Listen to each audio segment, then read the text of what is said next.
business. Job description, economic planner, director, city planner. Ms. Anderson and I will be getting together with the Chamber of Commerce and reviewing the job description that was put together to get their input to see how we need to modify that, and we have yet to schedule that, but I can work on that. I have business cards on some people within the Chamber. Steve Lindhaus, I think Kathy Bergeron in the back there with Whitney Bank agreed. Debbie, did you agree? No, I didn't warn you. I wouldn't know. But I have a number of good people. Kenny's asked to be on it. Should we just move it to the next agenda so we don't lose track of it, or y'all want to I think it needs to continue to be on the agenda, and then Kay and I just need to telephone and set up a meeting. I want y'all to talk to Les Newcomb Group at South Mississippi. Okay. They made off about a person possible. Les Newcomb. that they can handle? That they can handle it, go through them. South Mississippi. I can call it SMPD, and I can call you and get his number. If you email me tomorrow, I've got all this contact. Well, right now my office email is BroDead. Okay. Okay. No action taken on that tonight. School board interview, Marcia Cruz. Do we have any suggestions about what we'll do with that?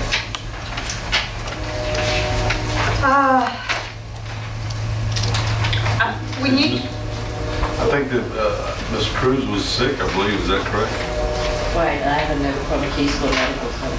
You don't sound too well tonight, so just stay right on back I there. one last Monday night. Okay. Is there a work session coming up that we can do something with? I hate to bring everybody in. I want to hear tonight. Well, what could y'all call them? Could we do telephone interviews? Could we don't have access to a conference phone that we could all call, and I don't. Yeah, we actually do. Do we? Yeah. Could you? I've got one. We can all call in. And then verify your number and I can shoot emails to everybody with her number and code to get in. You want to just do that like telephone conference interview? I think that sounds great. So now between now and the first meeting in February. Is that when we, That's when we appoint. February 2nd? Or did we want to come in on a night? I mean, it won't take. I think the phone interview would probably work out better for all of You've us. got Monday nights tied up now. Yeah. Monday Tuesday nights and Wednesday nights. We're doing something community-wide here in our work to raise money for Right, well, things. so Mark, you'll just kind of email? Well, I can email that out first thing in the morning. Do you want us to try to set a time and a day? We should find out tonight if everybody, mornings, Then see when Marcia's available. Afternoons are better. I'm usually scheduled with interviews in the morning. Okay. So you're talking about like after 2 or something? After 1 o'clock. After 1. Okay. And I'll shoot you the same phone number. Well, this week I've got Friday is booked. Just let me know when, because I think our average interview was about 10 minutes or 15 minutes. About 15. That's about 10 or 15. So maybe when we do come up with a time, everybody could just take a deep breath and go through the process. Well, what about this Friday afternoon? I've got a meeting, and if I do it in the afternoon, then I don't have to go to that other meeting in Biloxi. I got a meeting in Gulfport in the morning. I'll go to Biloxi in the afternoon. So we're looking at Friday the 22nd? At 2 o'clock? Where are you? Are you picking up the children? 1:30. You do 2 o'clock. I'll be in the car. It'll be fine. All right. Sit in the parking lot. So Mark, we're looking at Friday at 2. afternoon at 2 for the telephone conference interview of Ms. Cruz for school board, correct? Is that a motion? So That's second. All in favor? I Opposed, motion carried. New business, ethics question, Alderman Anderson. 3, 4, and one's for Becky.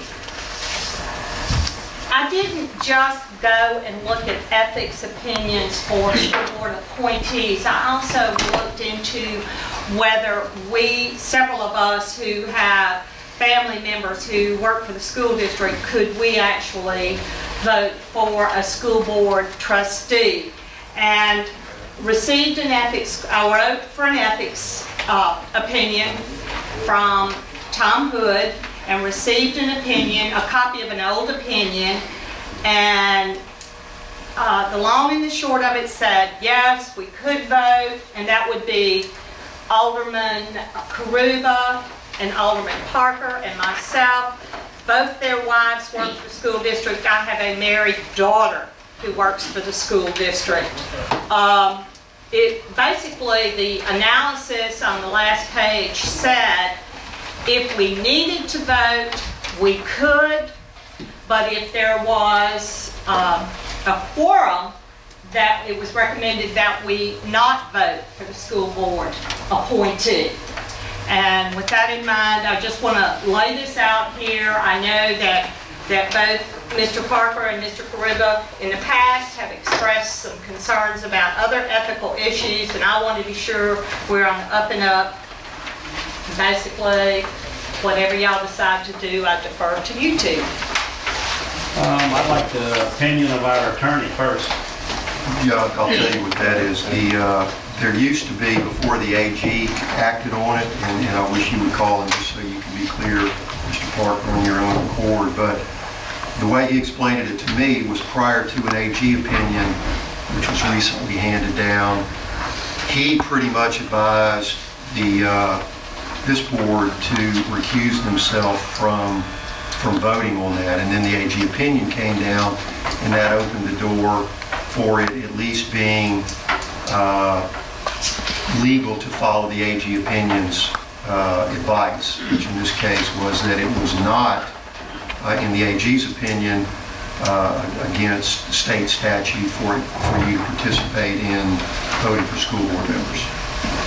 Does this pertain just to school board members? I mean, does it have anything, anytime anything comes up with the school, then we have to recuse ourselves from voting on anything dealing with the school? We don't ever vote on anything. That particular AG opinion was strictly We don't vote on the budget, really. as it pertained to voting for school board Yeah, you members. accept it. Yeah. And in his opinion, it's not, and if you follow the AG opinion's advice, then traditionally you're okay. I think one of the things that Ms. Anderson is bringing out too is I've certainly found out over the years that the decisions we make are not all black and white, that there are a lot of shades of gray in there, and it's subject to other interpretations. And you kind of have to do what you think you need to do, but if you follow the AG opinion, you're okay. And if you follow your heart and think about, is there a perception of impropriety, well then that's a whole other fork in the road that you just have to go down yourself. And actually, what Jim Simpson said to me, because I asked when I got the opinion, I called, I said, look, what do I do? How do I handle this? And he said, well, basically, Carolyn, my situation is I have a child, and the income that my child makes from working for the school district goes into her family account. I have no financial reward whatsoever.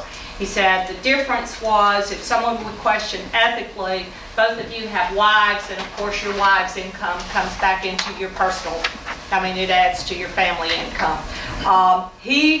And Jim Simpson's not here. I don't know where he is. He's got a stomach virus. Oh, well, I want him to stay awake too. That's what he said. But he basically said that he was going to talk to Tom Hood about this and try to get a clarification. But I didn't want you guys to see this on February 2nd and say, oh my goodness, what is this? Is Carolyn playing games? So anyway, here it is. Y'all got until the time we have to vote to come to some sort of decision on where we need to go with that. So this is just basically an This is FYI. we're not voting on it. I did